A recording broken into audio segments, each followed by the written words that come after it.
Oke, halo adik semua, apa kabar? Jumpa lagi dengan Abang. Hari ini kita akan belajar algo yang ke-9. Topik kita hari ini adalah namanya subrutin. Nah, kalau bisa pelajaran sebelumnya jangan dilupakan karena dari pertemuan 8 sampai dengan pertemuan 14 itu adalah pelajaran semester kita. Nah, apa itu subrutin? Jadi subrutin itu adalah anak program atau bagian program yang dibuat oleh programmer untuk mengerjakan tugas khusus yang dapat dipanggil suatu waktu. Nah, jadi contohnya seperti ini. Jadi ada bagian program atau anak program. Jadi dia bisa dibuat satu aja, tapi bisa dipanggil berulang kali. Contohnya, oke, kita mau panggil program CX ini.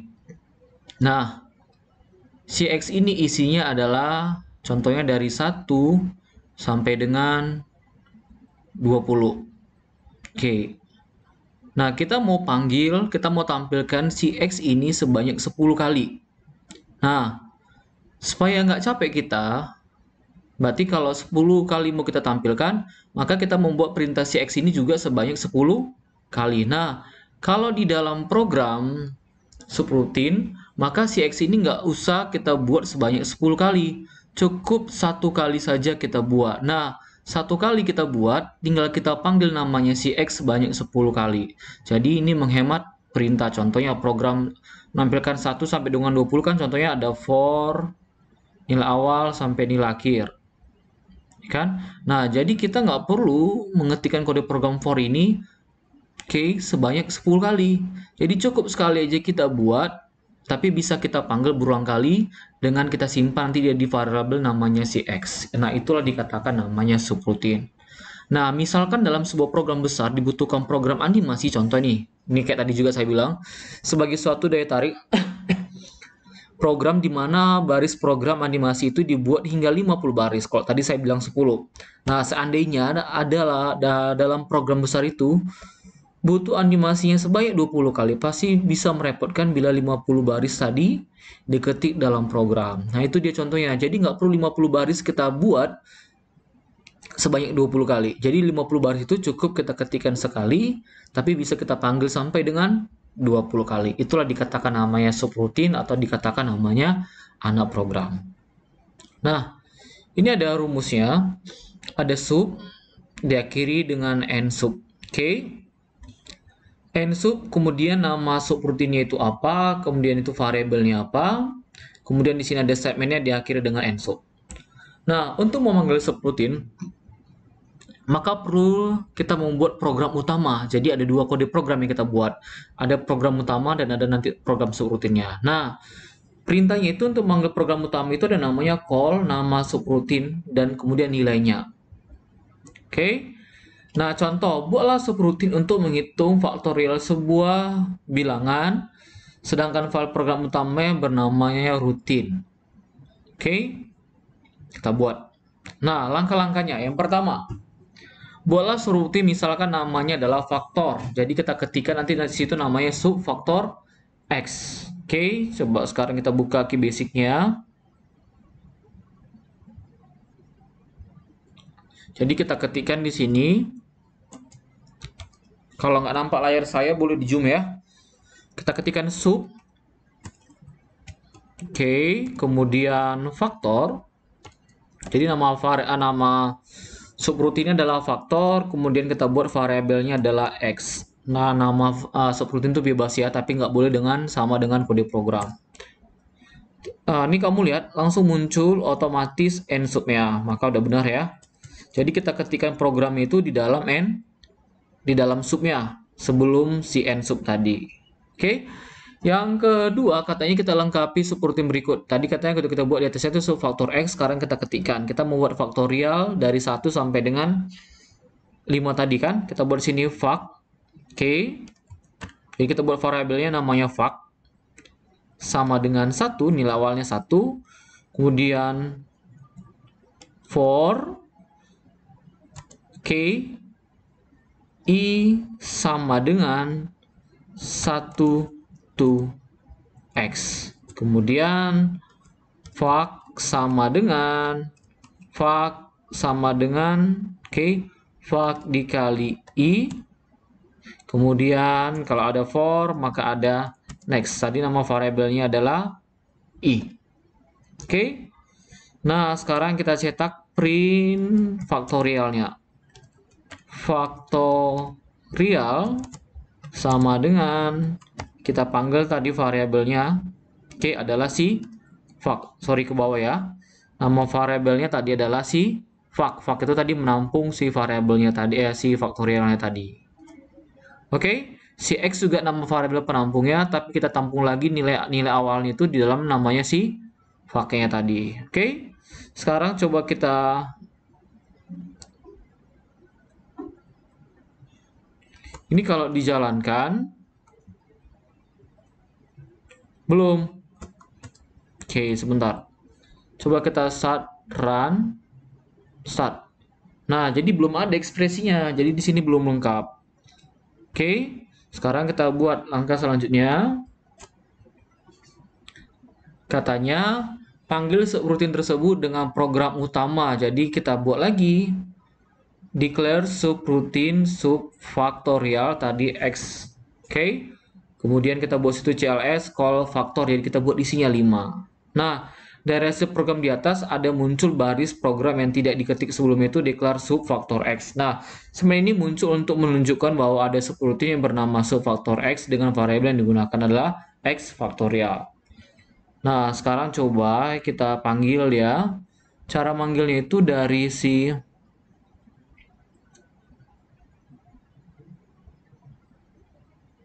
Oke, kemudian kamu tekan F2, tapi jangan ditekan ya. Kalau pakai DOS nggak boleh tekan F2. Jadi untuk memanggilnya kita buat di kodenya di satu lagi itu di namanya sub dari menu view. Kamu pilih di sini sub. Oke, tadi namanya adalah faktor kan. Sekarang kita klik yang title-nya. Oke, sekarang kita ketikkan di situ adalah CLS call faktor. Tadi nama subroutine adalah faktor kan, kita buat mau isinya adalah 5. Contohnya. Kita klik run start.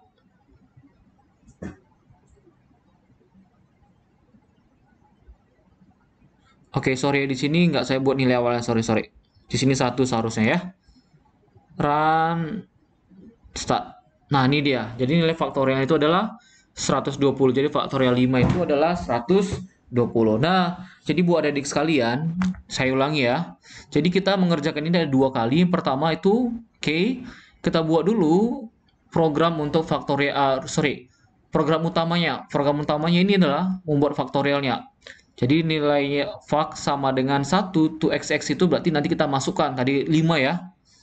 Jadi itu X itu adalah variabel untuk nilainya tadi. Oke, jadi si VAC itu variabel untuk penampung daripada si X-nya tadi. Nah, jadi nggak bisa langsung kita jalankan ini run start. Kalau biasanya kita langsung run start ya. Nah, ini nggak bisa. Jadi cara untuk memanggilnya adalah dari kita buat halaman yang baru. Inilah dikatakan namanya si subroutine. Jadi yang bisa kita pengganti itu adalah si faktornya tadi. Jadi kita klik view, kemudian sub. Oke.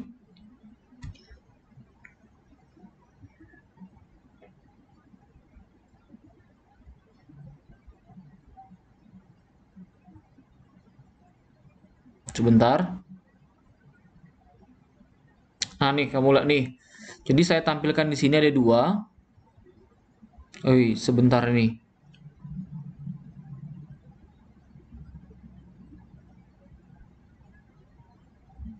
Ini tadi hasilnya, sebentar ya.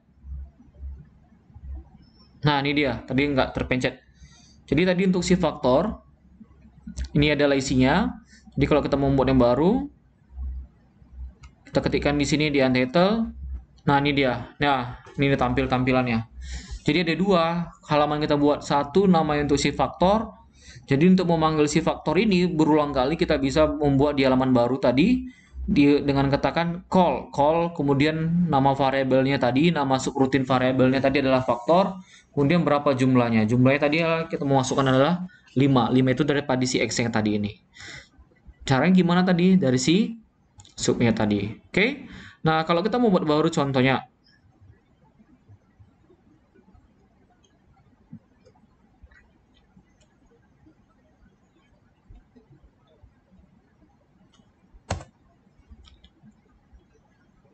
sebentar.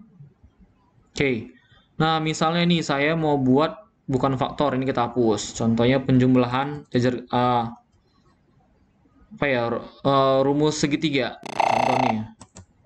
Jadi kita buat sini sub segitiga. Oke. Kalau sub segitiga contohnya kita masukkan nilai alas sama luas kan? Alas dan setengah alas kali tinggi ya. Oke, sorry.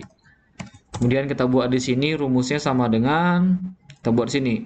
Luas sama dengan A kali T udah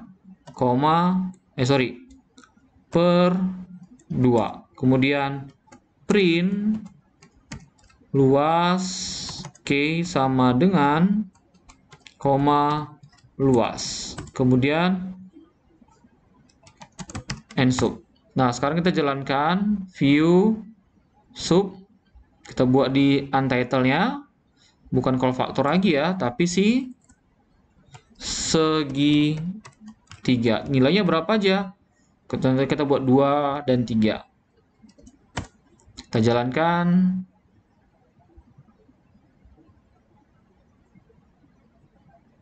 Oke, di sini saya buat ada segitiga, sorry ya, salah ya, nggak seharusnya nggak ada pakai S. Oke, segitiga, run, start. Nah, hasilnya 3. Kenapa ya 3 ya? 2 kali 3, 6 bagi 2, hasilnya 3. Nah, seperti ini. Jadi kita membuat kode programnya 2 kali. Satu program utama, satu program untuk memanggil. Inilah program memanggil. Dari view, kita klik lagi sub. Nah, di segitiga ini adalah program utama. Jadi di subroutine itu di program utama tadi namanya adalah segitiga. Nah, ini dia isinya. Jadi sub nama nama subroutine ini adalah segitiga, kemudian variabel untuk data yang diisi. Katakan mengisi alas dan tinggi, maka ada 2 kita buat di situ. Oke, kita buat lagi yang baru contoh yang baru. Saya mau ngitung nilai ujian, nilai UTS ditambah nilai semester, kemudian ditambah kuis dibagi 3. Gimana caranya? Jadi saya buat nama contohnya adalah, ini di program utama kita ya. Jadi saya buat nama subroutinnya contohnya adalah ujian. Nilai saja. Nilai dalam kurung variabel yang mau kita isi apa aja tadi? UTS, UAS, dan kuis. Oke, apa rumusnya? Kita buat sini. Rumusnya adalah ujian sama dengan buka kurung UTS ditambah UAS ditambah kuis dibagi 3. Kemudian kita cetak print peti ganda, maka nilai Anda adalah sama dengan peti ganda, koma. Kita buat penampung variabelnya tadi adalah si ujian. Ini kayak di pelajaran pertemuan 3 ya. Atau di pertemuan 2 masih gampang nih, kita belajar flowchart kemarin. Oke. Nah, kemudian ada end sub. Bang, kenapa di sini end subnya nggak muncul otomatis? Karena tadi kita menghapus dari subroutine yang sudah ada. Makanya nggak muncul secara otomatis. Tapi kalau misalnya masih baru-baru, maka dia akan muncul secara otomatis. Nah, untuk menjalankan ini, kita untuk memanggil si subroutine nilai, caranya gimana tadi? Dari menu view, kita pilih sub, kita pilih sini si untitled. Kalau si nilai yaitu yang kita ketikkan tadi. Jadi untuk memanggilnya di untitled, ini kita hapus saja. Oke. Contohnya kita panggil tadi namanya adalah nilai. Isinya apa aja? Contohnya nilai UAS-nya adalah 80. Nilai ini UTS dulu ya, UTS 80, kemudian UAS-nya adalah 100, kemudian tugasnya 70. Tutup kurung, enter, kita jalankan, run, start. Nah, maka nilai Anda adalah 83,33 sekian. Oke, jadi declare sub ini boleh dibuat, boleh tidak. Itu untuk yang ini. Kita lanjut. Jadi ada lagi, nah, ini dia tadi udah saya ajari ya. Katanya tadi jalankan program dengan menekan F5, jadi nggak boleh F5 ya, dari tombol run tadi ya, startnya tadi, maka hasilnya muncul. Nah, tadi munculnya 120 ya. Oke, next saya rasa nggak usah saya buat. Nah, katanya di sini perlu diketahui bahwa tempat program utama dengan program subroutine berbeda tempat. Jadi program utama tadi kita ketikkan pakai sub. Jadi untuk memanggil subroutine tadi kita tekan dulu F2. Tadi saya bilang nggak boleh F2, tapi dari menu view, pilih subroutine. Maka ketikkan tadi call nama faktorialnya tadi. Oke. Nah, yang kedua ada namanya function dengan function. Jadi kalau function ini adalah untuk membuat subroutine juga, tapi dengan perintah function. Nah, bedanya adalah pembuatan subroutine dengan function, nilai balik dari data yang ditampilkan harus ditulis kembali. Jadi adalah kalau si subroutine tidak mengembalikan nilai balik, jadi dia selesai diproses sudah selesai. Tapi kalau function dia bisa dipanggil lagi untuk diproses atau dia bisa mengembalikan nilai baliknya. Oke. Nah, di sini ada contoh. Oke. Declare function ini untuk memanggil ya, cls print kali 3,5 function kali x sama dengan as integer y x integer. Jadi nilai itu nanti ditampung oleh si x. Di sini kalau kamu lihat. Jadi kita mau mencetak perkalian 3 dan 5, 3 itu ditampung oleh si x, kemudian 5 itu ditampung oleh si y. Jadi z sama dengan k x kali y, kemudian di sini adalah hasilnya adalah print hasil kali ditampung oleh si Z itu ditampung oleh si kali. Bang, kenapa sih pelajaran ini repot ya? Kalau di program QBasic langsung aja Bang tulis Z sama dengan X kali Y, ya kan?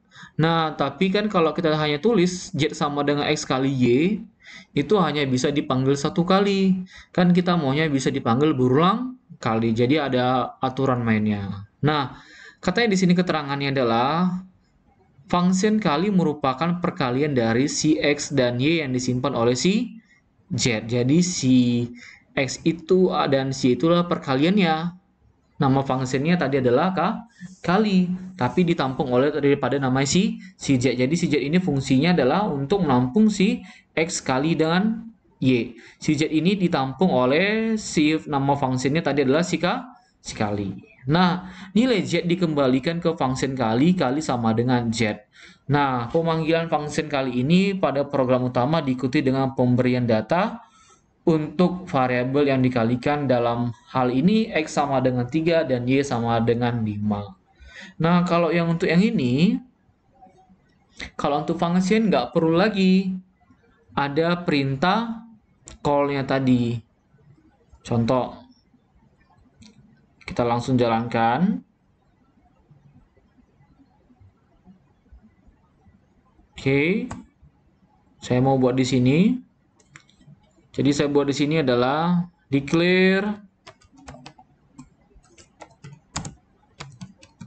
function. Oke, ini nggak usah kita buat sebenarnya, tapi udah kita buat aja. Kali. Oke. Kemudian X sama dengan X spasi S, tipe datanya adalah integer. Kemudian variabel Y, S adalah integer. Kemudian CLS, declare itu nggak harus wajib ya. Print kali 3,5. Oke. Kemudian sini ada function. Oke, nama fungsinya adalah kali. Tadi itu variabelnya adalah X, tipe datanya adalah integer, kemudian 5 tadi ditampung oleh si Y, tipe datanya adalah integer. Enter, muncul ya, end functionnya, coba lihat. Jadi si declare-nya tadi hilang. Jadi itu boleh dibuat, boleh tidak. Oke? Nah,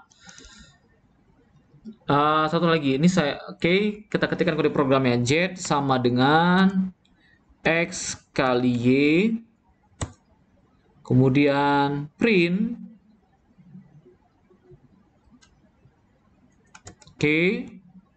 print siapa? Hasil kali adalah Oke, ini ditampung oleh siapa? Ditampung oleh siapa ya? Ditampung oleh si Z.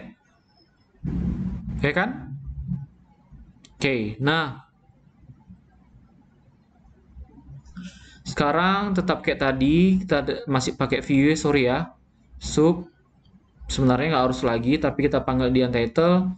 Tapi nggak usah harus lagi pakai ini. Tengok nih tadi otomatis ya. Tadi saya ketikkan di atas, langsung hilang dia tadi kan. Nah, jadi tetap dia ada program utama, ada program pemanggilnya. Tapi di sini nggak perlu lagi pakai call. Tadi kalau disebutkan pakai call ya.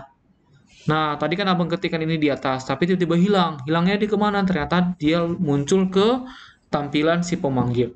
Jadi kita jalankan aja yang ini, pemanggilnya CLS print. Jadi nggak perlu pakai call lagi ya. Kalau tadi si seperti pakai call, kalau di function pakai print saja. Kita klik tombol start. Nah, hasil kalinya adalah 15. Oke? Nah, buat adik-adik sekalian, ini siapa tahu mau dicatat, ini kita ketikkan tadi ini kita buat di mana? Di subnya. Jadi untuk berpindah-pindah dari view sub, untuk berpindah-pindah tampilan dari program utama sama program tampil, itu adalah di menu view. Oke, kemudian kamu pilih di sini. Kamu mau pilih mana? Untuk memanggil tadi ada di untitled, kalau program utamanya tadi ada di kali. Jadi di kali ini programnya kita buat tadi. Kemudian untuk memanggilnya di view, kemudian untitled, kita pilih sub dulu ya, pilih untitled. Kemudian cara panggilnya tadi adalah di print CLS, print kali 3,5. Declare ini boleh dibuat, boleh tidak. Oke, nah sekianlah pelajaran kita untuk hari ini adik-adik. Mungkin pelajaran hari ini agak sedikit membingungkan, karena ini jarang sekali kita gunakan untuk function dan subroutine. Oke, sampai jumpa lagi di pelajaran selanjutnya. Tetap jaga kondisi kesehatan, tetap semangat. See you next time and bye-bye.